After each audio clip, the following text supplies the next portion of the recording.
Hello dear teachers, welcome to my channel.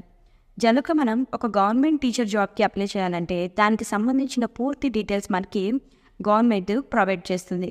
మరి ఒక private school teacher జాబ్కి apply చేయాలంటే మనం ఎలాంటి బేసిక్ డీటెయిల్స్ తెలుసుకోవాలి? జనరల్గా కొత్తగా ఈ జాబ్కి అప్లై చేసే వాళ్ళకి చాలా డౌట్స్ వస్తూ ఉంటాయి. లైక్ క్వాలిఫికేషన్స్ ఏముండాలి, ఎలాంటి డాక్యుమెంట్స్ని నేను క్యారీ చేయాలి, అక్కడ నేను శాలరీ అనేది ఎలా మెన్షన్ చేయాలి, ఇలాంటి డౌట్స్ అన్నీ కూడా చాలా కామన్గా వస్తుంటాయి ఫ్రెషర్స్ ఎవరైతే ఉన్నారో వాళ్ళకి. సో ఈ డౌట్స్ని క్లారిఫై చేయడం కోసం ఈ వీడియో. సో ఫస్ట్ మనం క్వాలిఫికేషన్స్ గురించి మాట్లాడుకుందాం. బేసిక్గా ఒక టీచర్ జాబ్కి అప్లై చేయాలంటే మీకు మినిమం డిఎడ్, బిఈడి, ఎంఈడి ఖచ్చితంగా ఉండాలి యాజ్ పర్ గవర్నమెంట్ గైడ్లైన్స్ ప్రకారం. బట్ ఇప్పుడు చాలా వరకు ప్రైవేట్ స్కూల్స్, కార్పొరేట్ స్కూల్స్లో గ్రాడ్యుయేట్స్ని కూడా తీసుకుంటున్నారు. అంటే బీఎస్సీ, బీకామ్, బీజెడ్సీ, బీటెక్ ఇలా ఏ గ్రాడ్యుయేట్నైనా కూడా తీసుకుంటున్నారు. మరి ఇంటర్ క్వాలిఫికేషన్ ఉన్న వాళ్ళని తీసుకుంటారా అంటే అది ఆ స్కూల్ మీద డిపెండ్ అయి ఉంటుంది. సో ఇక్కడ మీరు గుర్తుపెట్టుకోవాల్సిన ఇంకొక విషయం ఏంటంటే ఎవ్రీ స్కూల్ ఇస్ డిఫరెంట్. ఏ స్కూల్కి సంబంధించిన రూల్స్ అండ్ రెగ్యులేషన్స్ ఆ స్కూల్ మెయింటైన్ చేస్తుంది. కొన్ని స్కూల్స్ ఖచ్చితంగా బీఈడి, డిఎడ్ ఉండాలని కోరుకుంటాయి. కొన్ని స్కూల్స్ గ్రాడ్యుయేట్స్ని తీసుకొని వాళ్ళకి కావలసిన ట్రైనింగ్ని ప్రొవైడ్ చేసి క్లాసెస్కి అలౌ చేస్తారు. కొన్ని స్కూల్స్ తక్కువ చదువుకున్నా కూడా టీచర్ మంచిగా చెప్పగలిగితే వాళ్ళని తీసుకుంటారు. సో ఇదంతా కూడా ఆ స్కూల్ మీద ఆధారపడి ఉంటుంది. కాబట్టి మీ క్వాలిఫికేషను మినిమం డిగ్రీ ఉంటే ఖచ్చితంగా మీరు ఏ స్కూల్లో అయినా కూడా అప్లై చేయొచ్చు. దానికి యాడింగ్గా మీరు కమ్యూనికేషన్ని, మంచి డెమోని ఇస్తే ఖచ్చితంగా మీకు ఆ జాబ్ అన్నది వస్తుంది. నెక్స్ట్ వచ్చే డౌట్, నేను ఇప్పుడే టీచర్ జాబ్కి ఫ్రెష్గా అప్లై చేస్తున్నాను, ఇప్పటి వరకు నేను ఎప్పుడూ టీచింగ్ ఫీల్డ్లో లేను, మరి నేను ఎలాంటి స్కూల్ని అప్రోచ్ అవ్వాలి?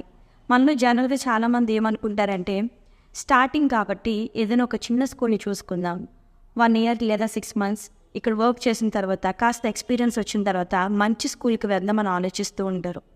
మీ ఆలోచన కొంతవరకు కరెక్టే. బట్ నా సజెషన్ ఏంటంటే స్టార్టింగ్లోనే మీరు పెద్ద స్కూల్ని ఎన్నుకోండి. ఎందుకంటే చిన్న స్కూల్స్లో మీకు వర్క్షాప్స్ అనేవి ప్రొవైడ్ చేయరు. మీకు బీఈడి, డిఎడ్ లేనప్పుడు you don't know how to teach. So ఎలా టీచ్ చేయాలి అన్నది మనకు తెలియదు.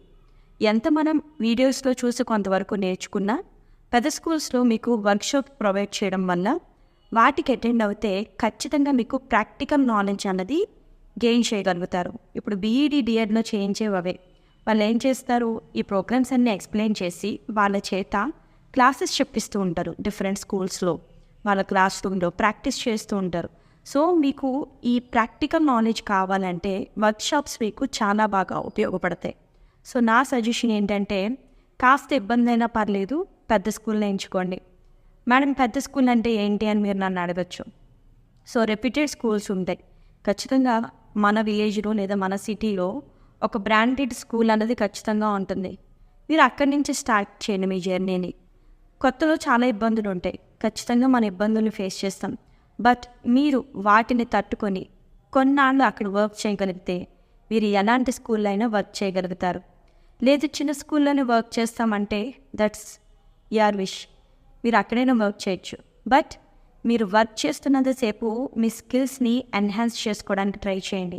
ఖచ్చితంగా మీరు వర్క్ చేసే ప్లేసు మీకు ప్లస్ అయ్యేలా చూసుకోండి. నెక్స్ట్ వన్, స్కూల్ని మనం అప్రోచ్ అయినప్పుడు ఎలాంటి డాక్యుమెంట్స్ని క్యారీ చేయాలి? ఒరిజినల్ సర్టిఫికేట్స్ తీసుకెళ్ళాలా, రెజ్యూమే మనమే తీసుకెళ్ళాలా, లేదంటే అక్కడ మనకి ఎంటీ అప్లికేషన్ ఫామ్ ఏదైనా ప్రొవైడ్ చేస్తారా? ఇలాంటి డౌట్స్ రావచ్చు. జనరల్గా వాళ్ళ అప్లికేషన్ ప్రొవైడ్ చేస్తారా లేదా అన్నది ప్రతి స్కూల్లోనూ డిఫరెంట్గానే ఉంటుంది. కొంతమంది ఇస్తారు, కొంతమంది ఇవ్వరు. బట్ వాళ్ళు ఇచ్చినా ఇవ్వకపోయినా మన ఓన్గా మనం రెజ్యూమేని ప్రిపేర్ చేసుకొని తీసుకెళ్ళడం మంచిది. గుర్తుపెట్టుకోండి, మీ రెజ్యూమే ఎప్పుడు కూడా అప్డేటెడ్గా ఉండాలి. మీ రెజ్యూమేలో మీ ఎడ్యుకేషనల్ క్వాలిఫికేషన్స్, మీ ఆబ్జెక్టివ్, అలాగే మీ కంప్లీట్ డీటెయిల్స్ చాలా క్లియర్గా ఉండేటట్టు మెన్షన్ చేసుకోండి. మనమే ప్రిపేర్ చేసి తీసుకెళ్తున్నాం కాబట్టి మనకి కావలసిన కొన్ని పాయింట్స్ని హైలైట్ చేసుకొని తీసుకెళ్ళచ్చు.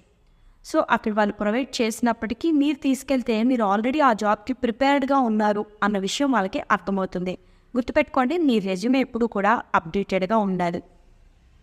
సో నెక్స్ట్ వన్ వచ్చేసరికి the last one, salary. So salary ఎలా అడగాలి, ఎలా మెన్షన్ చేయాలి, అని మీకు డౌట్ రావచ్చు.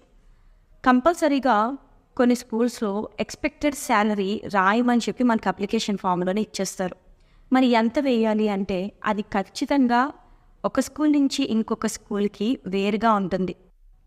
సో మీరు శాలరీ గురించి మెన్షన్ చేస్తున్నప్పుడు ఖచ్చితంగా ఆ స్కూల్కి సంబంధించిన కంప్లీట్ డీటెయిల్స్ తెలుసుకున్న తర్వాతనే మెన్షన్ చేయండి.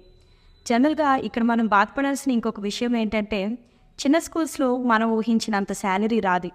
కాబట్టి మీరు ఎంచుకునేటప్పుడే అన్నీ తెలుసుకొని ఎక్కడైతే కాస్త బెటర్గా ఉంటుందో, ఎక్కడైతే మీ స్కిల్స్ ఎన్హాన్స్ చేసుకోవడానికి పాసిబిలిటీ ఉంటుందో అలాంటి స్కూల్ని ఎంచుకోండి.